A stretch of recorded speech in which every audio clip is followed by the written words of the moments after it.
মা আমাকে ছুঁয়ে সব সত্যি কথা বলো মা, কারণ এর উপরে আমার সবকিছু ডিপেন্ড করছে।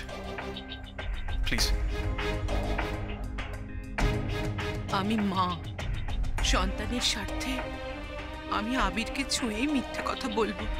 হে ঈশ্বর, তুমি সব দেখতে পাও, সব জানো তুমি।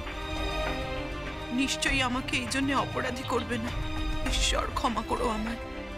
কি হলো মা, বলো।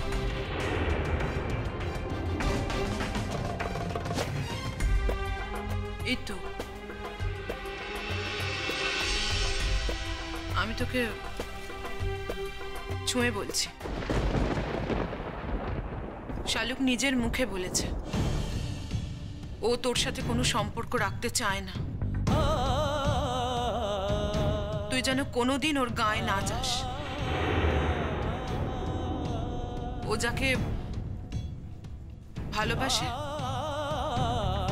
তার কাছে গিয়েই সুখী হতে চায়।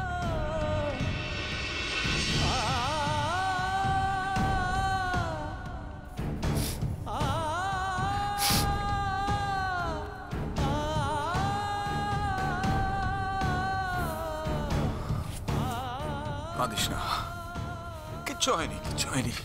সব ভুলে যাবি, সব ভুলে যাবি। তুই অল্পের জন্য বেঁচে গেছিস, নাহলে তুই ভাবতো সারা জীবন ওই খারাপ মেয়েটাকে তোকে বয়ে যেতে হতো।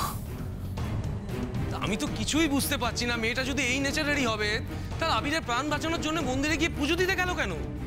এখানে এসে আবিরকে ভালো করে তুললো কেন? একটা প্রশ্ন আমার মাথায়ও ঘুরপাক খাচ্ছে,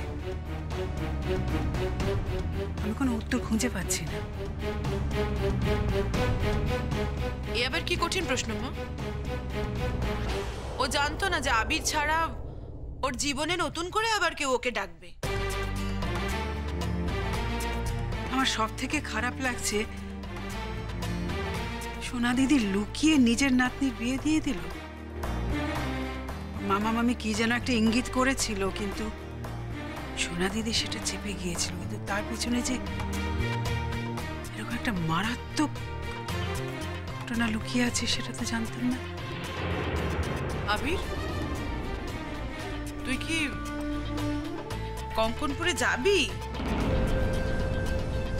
গিয়ে কি সরাসরি কথা বলবি একবার? দেখ বাবা, পরে আবার বলিস না যে মা বারণ করেছিল বলে তুই যেতে পারিস না। দেখ, তুই যা ভালো বুঝিস, তোর শেষ দেখার দেখে নিতে পারিস। না, আমি আর কখনো কোনোদিন কঙ্করপুরে যাব না, কখনো না, কোনোদিনও না। আবির,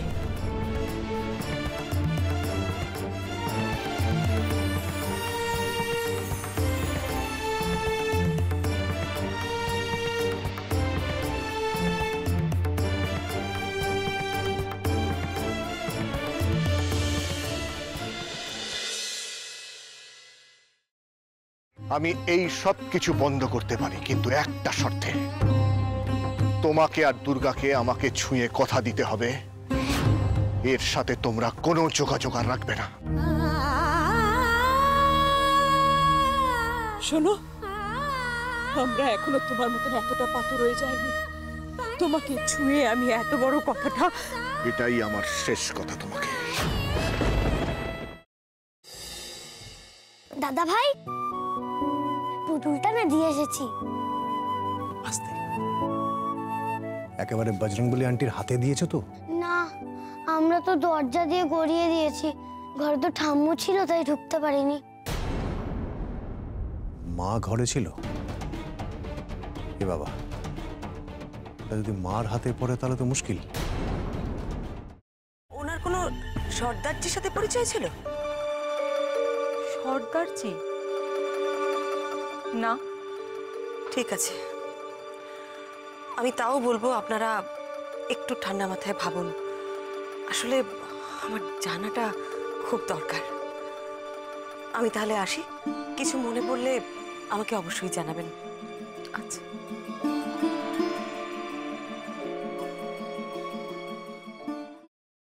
ফ্রাইং প্যানে Emami healthy and tasty refined rice bran oil গরম করে তাতে গোটা কালো সর্ষে আর কারি পাতা ফোড়ন দিয়ে ওর মধ্যে একে একে টমেটো কুচি, বাঁধাকপি বাটা, নুন, হলুদ গুঁড়ো, শুকনো লঙ্কা গুঁড়ো আর সামান্য চিনি দিয়ে ভালো করে কষিয়ে নিয়ে ওই মিশ্রণে কুড়িয়ে বেটে রাখা নারকেল, পাকা লঙ্কা কুচি আর কারি পাতা দিয়ে ভালো করে নাড়াচাড়া করে নামিয়ে নিয়ে নারকেলের স্লাইস, পাকা লঙ্কা স্লাইস আর কারি পাতা দিয়ে সাজিয়ে সার্ভ করুন বাঁধাকপির ঝাল।